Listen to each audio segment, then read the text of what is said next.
Have you ever walked through a quiet forest and felt a whisper of something ancient? Have you ever placed your hand on a weathered stone and wondered about the hands that touched it centuries before yours? What if the land beneath our feet is holding on to secrets, waiting for us to finally listen? Tonight we journey into the heart of Virginia, a place where history runs deeper than the roots of its oldest trees. We're going to explore mysteries that science simply can't box away.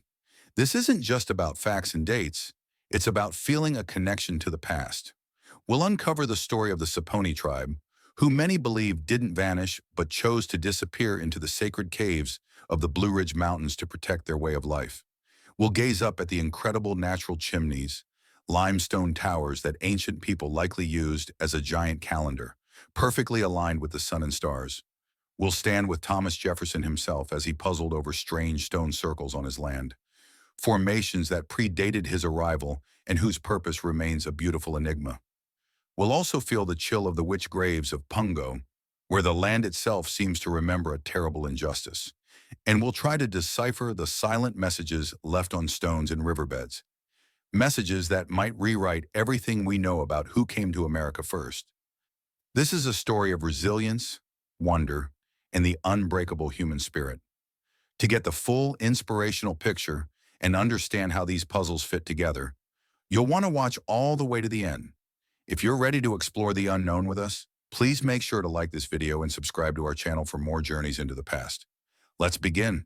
Let us begin our journey not with a grand monument, but with a quiet, powerful sense of absence. Imagine the deep forests of central Virginia, 300 years ago.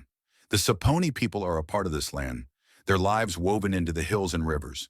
Then slowly they begin to fade from official records. History books will tell you they assimilated, joining other tribes or blending into colonial society.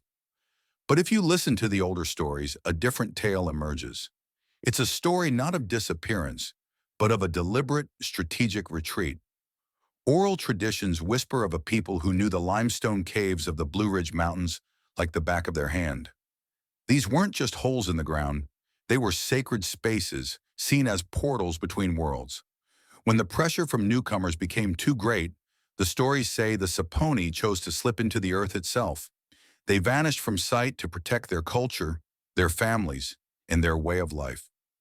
This is a mystery of profound resilience, a lesson in how to become invisible to avoid being erased. And as we think about messages left behind, our minds turn to the silent stones. All along Virginia's vast river networks, strange rocks have been found. Like the famous Dighton Rock in Massachusetts, these stones are covered in carvings that no one can clearly read. There are spirals, lines that look like ancient writing, and even pictures of ships with sails. One stone, pulled from the Rappahannock River long ago, was covered in lines and circles that looked almost mathematical. People called it a witch stone and feared it. Another, found near the James River, seemed to show a large sailing ship. But here's the sad part. Most of these stones are now lost. They were washed away in floods taken by collectors or buried under new buildings. Their messages are forever silent to us. This loss is a real-world problem we face. History is fragile and can be washed away by simple neglect or progress. These stones are like messages in a bottle from the distant past, and we weren't quick enough to catch them. They ask us a simple question. What stories are we missing because we didn't stop to look? They represent the universal human need to say, I was here, and our failure to listen. This isn't just about who carved them. It's about our responsibility to preserve the puzzles of the past for the future. Now let us turn our eyes upward, from the hidden depths of the earth to the vast open sky. Our curiosity is shared by one of America's most famous founders, Thomas Jefferson. Long before he was president, he was a man deeply in love with the land around his home, Monticello. He would walk his property, not just as an owner, but as an explorer. And on these walks, he found something that puzzled him: circles of stones. These weren't piles from farming. They were carefully placed rings that felt ancient. Jefferson wrote about them with a sense of wonder, admitting he didn't know who built them or why. He sensed they were important, perhaps used for ceremony, or even to track the sun and stars. He represents a beautiful truth, that even the brightest minds can stand in humility before a mystery. It's a lesson for us all to stay curious and to appreciate that some questions are meant to be pondered, not just solved.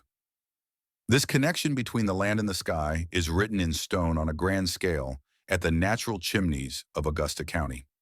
These 7 incredible limestone towers rise from the ground like ancient pillars. Science tells us they were formed over 500 million years by wind and rain. But the stories of the Monacan people, who have lived there for thousands of years, tell a deeper truth. They called them the standing ancestors, stone beings that connected the earth to the spirits above. And if you stand there and watch, you feel that connection. During the summer solstice, the sun rises perfectly between 2 of the tallest chimneys. During the winter, the moon does the same. The 3 central towers even line up with the stars in Orion's belt, a constellation many cultures saw as a path for souls. This was more than a pretty sight. It was a giant cathedral under the open sky, a sacred calendar made by nature and honored by people. It reminds us that our ancestors didn't just live on the land. They were in a constant, beautiful conversation with the universe. They found meaning in the dance of the heavens and built their rituals around it, leaving behind a feeling of sacredness that we can still feel today when we stand in those same spots and look up at the very same stars. Let us now feel the weight of the land itself and the memories it holds deep within its soil. In the beautiful Shenandoah Valley, there are whispers of a shape almost too large to see. It is a story told by the Monacan and Powhatan peoples of a great earth serpent, a coiled guardian of the land. An 18th century mapmaker even drew what he saw, a long, winding ridge that looked just like a snake. Today, with modern technology like satellite images, some researchers see hints of this massive, ancient formation hidden in the hills. They believe it could be an effigy mound, much like the famous Serpent Mound in Ohio, built to honor the spirit of the snake, a symbol of life, rebirth, and wisdom across many cultures. This isn't just a hill, it feels like a prayer made from earth, a message so large it was meant for the sky itself. It speaks of a people who saw the land as a living, sacred being, and it challenges us to see with wider eyes, to understand that some monuments are so old and so vast that they become a part of the landscape itself, waiting patiently for us to recognize them. And the land holds other, heavier memories too. In the quiet coastal area of Pungo, the soil remembers a different kind of story, one of fear and injustice. This is the story of Grace Sherwood, a woman accused of witchcraft in the early 1700s. She was a healer, a midwife, and an independent spirit, which made her neighbors suspicious. She was tried by the cruel test of water, thrown into a river to see if she would float. She did and was called a witch, but her story didn't end there. She survived, returned to her farm, and lived her life. The legend says that where she is buried, the land itself changed. Crops would not grow well there, trees twisted strangely, and some people say they feel a presence, a woman with wet hair, walking the tree line. Her grave, and others like it of outcast women, are not marked in neat churchyards. They are places of quiet exile. This mystery is not about ghosts. It is about the lasting impact of judgment and fear. The land itself seems to hold the emotion of that injustice, a permanent scar that reminds us to be kinder, to question our fears, and to always stand up for those who are pushed to the edges. It is a powerful lesson in compassion, written not in stone, but in the very feeling of the place.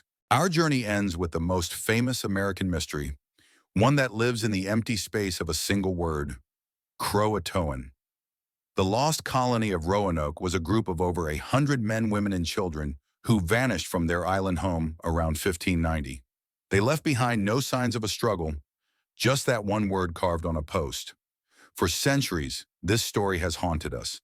The most likely answer is that they moved and joined the friendly Croatoan people to survive. But the complete lack of any clear evidence, the sheer silence they left behind, is what captures our hearts. It represents every unanswered question we have ever had, every story left unfinished. It teaches us a gentle lesson about being okay with not always having the answers. Some mysteries are not puzzles to be solved, but stories to be felt. They keep our sense of wonder alive and remind us that history is not always neat and tidy. It is full of human choices and sudden changes that we can only try to understand. And this brings us to the final, most important point. Why do these mysteries matter to us right now? It is not about proving a theory or finding a treasure. It is about connection. The Saponi's strategic disappearance, the silent stones, Jefferson circles, the sky-gazing chimneys, the great earth serpent, and the remembered injustice in Pungo. They are all different verses of the same song. They are the song of a land with a long, long memory. These stories pull us out of our busy daily lives and connect us to a deeper timeline. They ask us to be more observant, to walk through the world with more respect in a softer step. They inspire us to protect these places and stories so they are not lost like the carved stones in the river. The greatest mystery is not in the past, but in our own ability to listen, to feel that thread connecting us to everyone who walked this land before us. So the next time you stand in a quiet forest or by an old stone, remember to pause. Feel the sun on your skin, the earth under your feet. You are part of this ongoing story. The past is not gone. It is all around us, whispering, if only we choose to hear it. So, what have we learned from our journey into Virginia's deep past? It is more than just a list of unsolved puzzles. These mysteries are not about finding a single right answer. They are about feeling a connection. Think of the Saponi tribe choosing to become invisible to save their culture. Think of the silent carved stones in the rivers, their messages washed away by time. Think of Thomas Jefferson standing in wonder before ancient stone circles. Think of the giant natural chimneys reaching for the stars and the great Serpent Mound sleeping under the hills. Think of the land in Pungo that still remembers a great wrong done to a woman named Grace. Each story is a reminder. They remind us that history is not just in books. It is written in the land, in the stones, and in the stars above us. These stories teach us to be humble, to be curious, and to always treat the world around us with respect.